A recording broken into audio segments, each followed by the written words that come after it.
बिहार में पूंजी की इतनी कमी है कि यहाँ सीडी रेशियो है 40%। पूरे देश में अभी सीडी रेशियो है 74%। मतलब जो पैसा आप और हम बैंक में रखते हैं, बैंकों की जिम्मेवारी है कि अगर आप 100 रुपया बैंक में जमा कीजिएगा तो कम से कम 70 रुपया लोन के तौर पर समाज को उपलब्ध होना चाहिए। घर बनाने के लिए, गाड़ी खरीदने के लिए, बिजनेस व्यापार करने के लिए, खेती करने के लिए। बिहार में ये रेशियो है 40%। इसका नतीजा क्या होता है? इसका नतीजा ये है कि पिछले 30 वर्ष में बिहार से 26 लाख करोड़ रुपया आपका, हमारा, बिहार की गरीब जनता का जो यहाँ बैंकों में जमा हुआ, उसमें से 26 लाख करोड़ रुपया बैंकों ने बिहार से उठाकर दूसरे राज्यों में भेज दिया। पिछले वर्ष यहाँ बिहार की गरीब जनता ने यहाँ के बैंकों में टोटल पैसा जमा किया 4,61,000 करोड़ रुपया, और 4,61,000 करोड़ में से 70% के हिसाब से कम 2,80,000 करोड़ रुपया बिहार के लोगों को मिलना चाहिए था, रोजी रोजगार के लिए, व्यापार के लिए, घर के लिए, गाड़ी के लिए। मिला कितना? 1,61,000 करोड़। बाकी पैसा कहाँ गया? बाकी पैसा गया आंध्र प्रदेश, गुजरात, तमिलनाडु, केरल, कर्नाटक। वहां पर सीडी रेशियो कितना है? वहां पर सीडी रेशियो है 90, 95, 100, 105। अगर आंध्रा में बैंकों में 100 रुपया जमा हुआ तो आंध्रा के लोगों को 105 रुपया कर्ज मिला। बिहार के लोगों ने 100 रुपया जमा किया तो हमको, आपको 40 रुपया मिला। आप अंदाजा लगाइए, अगर 2.5 लाख करोड़ रुपया हर साल एक्स्ट्रा मिलने लगता तो कितने लोग अपना घर बड़ा बनाते, कितने लोग नई गाड़ियां खरीदते, कितने लोग नया रोजी रोजगार करते। ये पूंजी की ताकत है।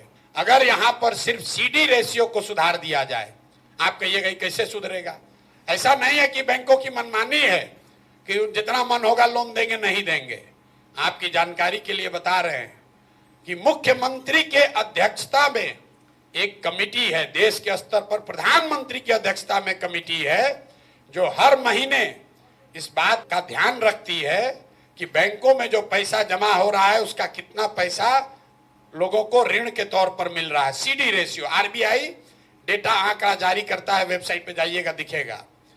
बिहार में भी ये व्यवस्था है जहां मुख्यमंत्री की अध्यक्षता में सारे बैंकों के हेड बैठते हैं कि कितना पैसा लोन के तौर पर दिया गया।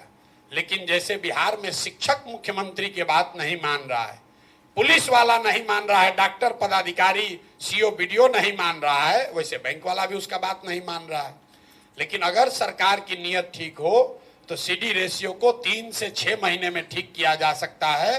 तो जो जन सुराज हम लोग जाकर गांव-गांव कह रहे हैं कि साल भर के अंदर यहाँ से सारे बेरोजगार लोगों को 10-12 हजार रुपए का रोजगार दिया जा सकता है, उसका आधार सीडी रेशियो को सुधारना है ताकि यहाँ पर लोगों को रोजी रोजगार मिल सके। अब इसका एक आप प्रैक्टिकल उदाहरण समझिए। गांव में मान लीजिए आपको बाल काटने आता है, बाल काटने आता है, आपके पास 20,000 रुपया है। आपने 5 साल 7 साल मेहनत किया, किसी सैलून में काम किया, 20,000 रुपया बचाए। अब आपकी इच्छा हुई कि हम एक सैलून खोलें। सैलून खोलेंगे, उसमें 4 आदमी को नौकरी भी देंगे, अपना परिवार भी चलाएंगे। सैलून खोलने जब आप गए अपने शहर में तो पता चला कि यहाँ तो 1 लाख रुपया लगेगा तब सैलून खुल पाएगा। तो आप नेचुरल, आपका प्रयास है कि आप बैंक में जाइए ताकि 80,000 रुपया आपको मिले और आप 1 लाख में सैलून खोल लीजिए। 80,000 को सैलून चलाकर धीरे धीरे वापस कीजिएगा। जब बिहार में पूंजी उपलब्ध नहीं होता है तो आदमी क्या करता है? बाल काटने उसको आ रहा है लेकिन पूंजी नहीं हुआ, अब बचा उसके पास अपना 20,000। तो उस 20,000 को खर्च कैसे करता है? वो 5,000 रुपया, 4,000 रुपया खर्चा करता है, किसी नौकरी के दलाल को देता है कि बॉम्बे में, दिल्ली में किसी सैलून में हमको नौकरी दिलवा दो।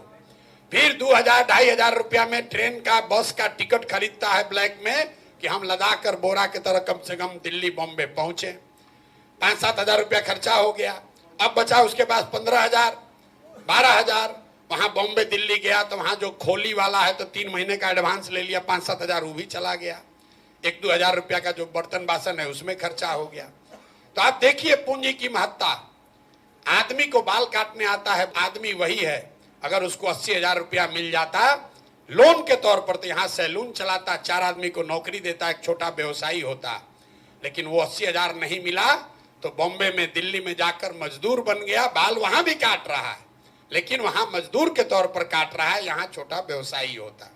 तो हम लोग का जन सुराज की जो सोच है कि जो जवान लड़के हैं, जो नवयुवक हैं, उनको पूंजी उपलब्ध कराया जाए ताकि घर घर में रोजी रोजगार हो सके।